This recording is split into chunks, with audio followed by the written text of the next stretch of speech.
There's always someone mowing the lawn. Mind you, my lawn needs mowing too. However, I'm here making a video for you, and today we're going to be doing a Necron Unit review and looking at the Annihilation Barge. It's coming right up. Nick speaking, and welcome to this video. And if you're new to the channel and you want to keep up to date with the Wonders of Warhammer 40k, not miss Necrons! Then please subscribe and hit the bell button to turn on all notifications so you don't miss an upload. Okay, so today I want to take a good look at the Necron Annihilation Barge. This little tank isn't getting that much love these days in 8th edition, despite the points reduction in chapter approved. The Annihilation Barge? Meh. Now it's fair to say that Games Workshop have made the rule set for 8th edition very compatible for the competitive stroke tournament scene. Indeed, Games Workshop running their own tournaments. And this has had quite a big impact on the lists that you see around the internet, especially for Necrons, as we don't have too many competitive units. Take a look at the current lists being shared around for Necrons. The meta certainly has changed quite a bit, but there's only a few units which people recommend you take. Units which are viable. Well, you're definitely going to need 3 Doomsday Arcs and 3 Doom Scythes. Don't forget a couple of Stalkers to help you re-roll the ones. And of course you're going to need 3 units of Tomb Blades. Don't forget to take some Destroyers with Extermination Protocols. Now of course, all of those units, all of that advice you get from people who play Necrons is very sound advice. Those units are really good and probably our most competitive units in the Codex. You almost definitely won't see Annihilation Barge in those competitive lists at the moment. So why is that? Well, that is what this video is about.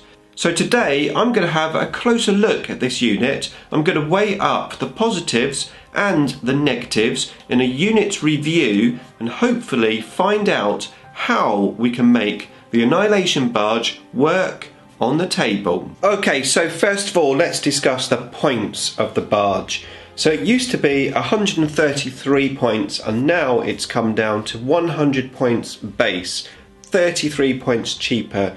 You do have to pay for the underslung gun, the Gauss cannon at 20 points and the Tesla cannon at 13. Now looking at the stats, it's got some good things about this little tank. For example, it moves 12 inches and that's a very fast moving vehicle. Now the main gun, the Tesla Destructor, is an assault weapon. And I think ideally what you want to be doing is making the underslung gun also a Tesla gun so that you can move and shoot all the guns without any penalties.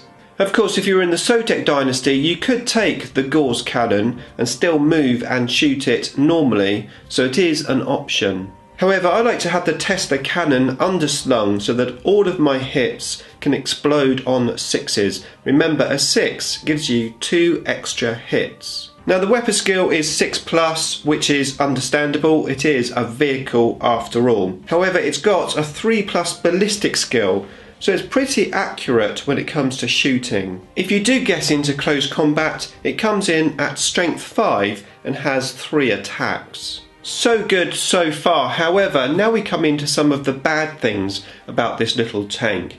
It only has 8 wounds. It's only toughness 6 and most importantly, it's only got a 4+ save. Now it does have quantum shielding which will help reduce the damage which is coming in. However, a savvy opponent will shoot its low damage weapons at this tank, and with that toughness 6 it's quite vulnerable. However, it's only 113 points with the Tesla cannon underneath it, and to be fair, that's actually pretty cheap. Not only that, but the vehicle doesn't deteriorate in its stats as it takes damage, so that's another plus point. Now the tank is pretty small, so you should be able to get it in cover, giving you at least a cover save, taking that save to a 3+. It's not ideal. As I said, it's quite a fragile unit, and of course Necrons are quite known for their resilience. The only resilience on this is the quantum shielding, but with 8 wounds, yeah, it's going to go down quite quick. But that doesn't mean it's not usable. Now I've got a new plan on using the Annihilation Barge, which I'm going to share with you later in the video. Now one way to counter the vulnerability of this unit is to take more than one. Remember the rule that 1 is none, 2 is 1 and 3 is some. So if you have 2 of these and 1 goes down, effectively you still have another one.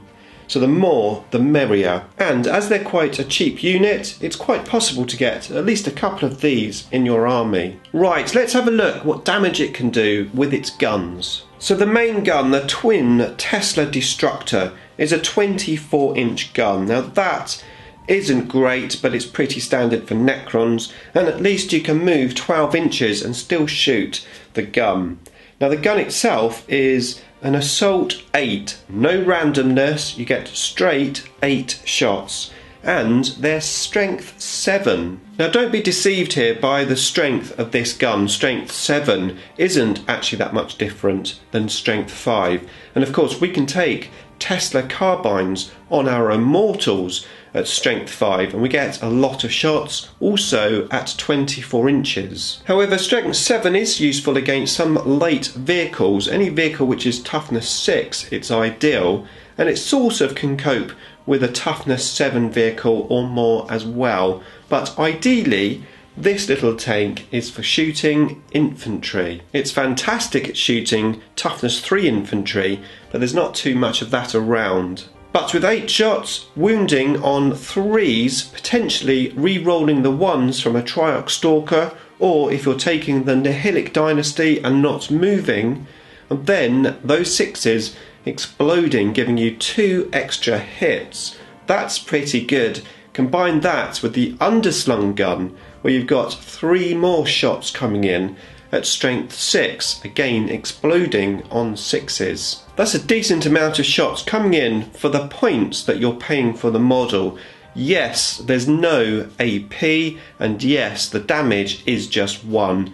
Maybe this is the downfall of the model, how much damage it can do to anything which is just not normal infantry. However, against Horde armies, these are actually very good. Now they also have living metal, so they can gain 1 wound back each turn, assuming that they haven't been fully destroyed. Of course you could buff that maybe with a Canoptic Spider next to it, but that's even more points and I doubt you're going to be doing that. Now as always, it will explode of course if it is destroyed, but it only explodes on a 6, and it only does 1 mortal wound for any units within 3 inches, so not too bad if you're holding it back in your deployment zone.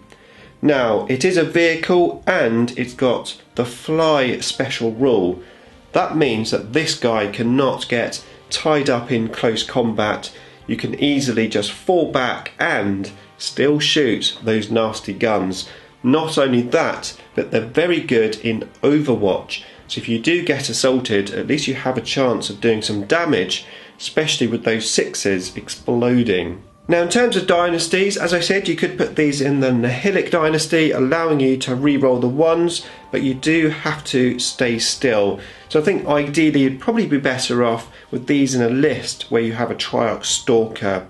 But then you've got the Mefret Dynasty giving you the -1 AP, which works very well on these models. However, you do have to be under 12 inches to get that -1. So you may not be using that ability that often. And then you've got the Nefret Dynasty, allowing you to advance automatically 6 inches. Now if you do this and you shoot, you will be at -1. However, it makes this tank move 18 inches.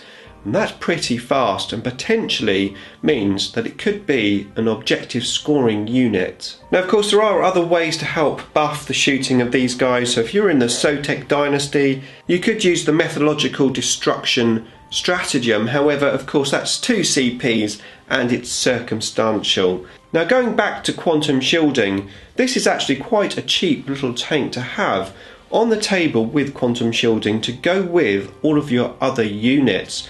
I'm a great believer that if you're taking Necron tanks, ideally you want them to all have either quantum shielding or not.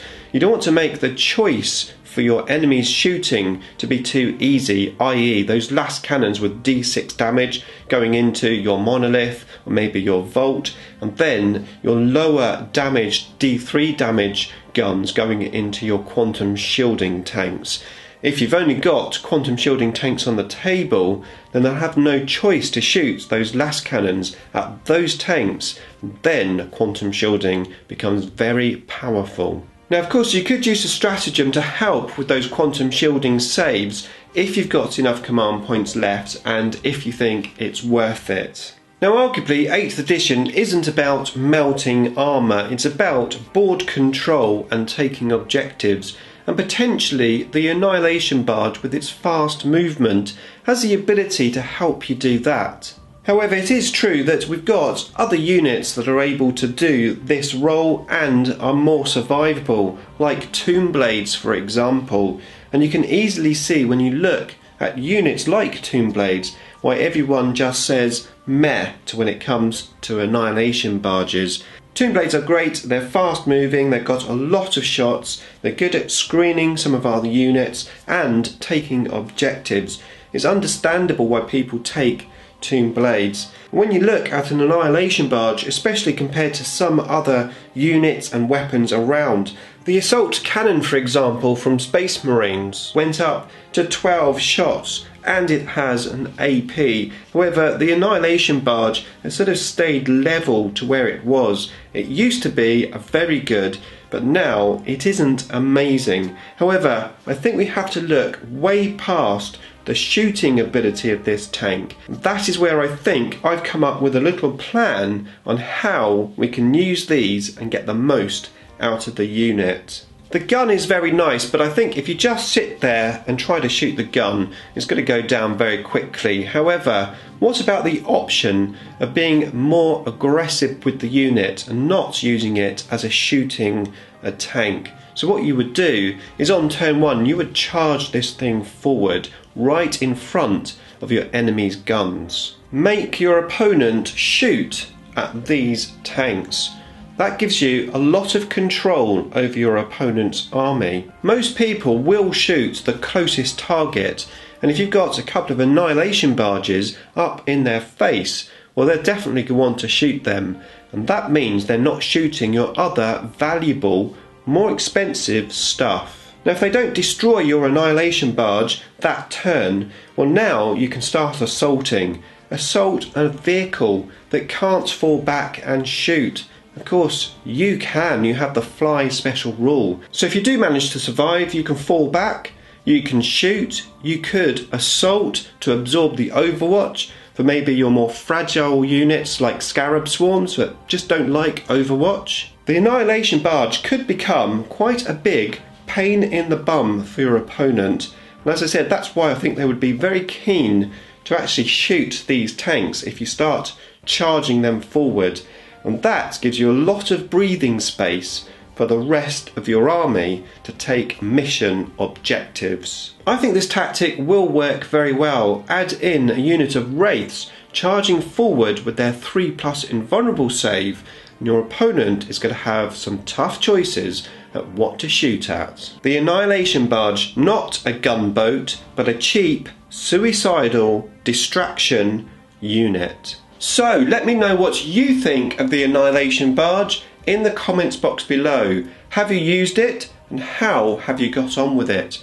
And if you want to see some more tactical videos from me, then I'd highly recommend you check out that playlist just there. And if you're not subscribed yet, start now and hit the Idic Beer icon. Beam me up!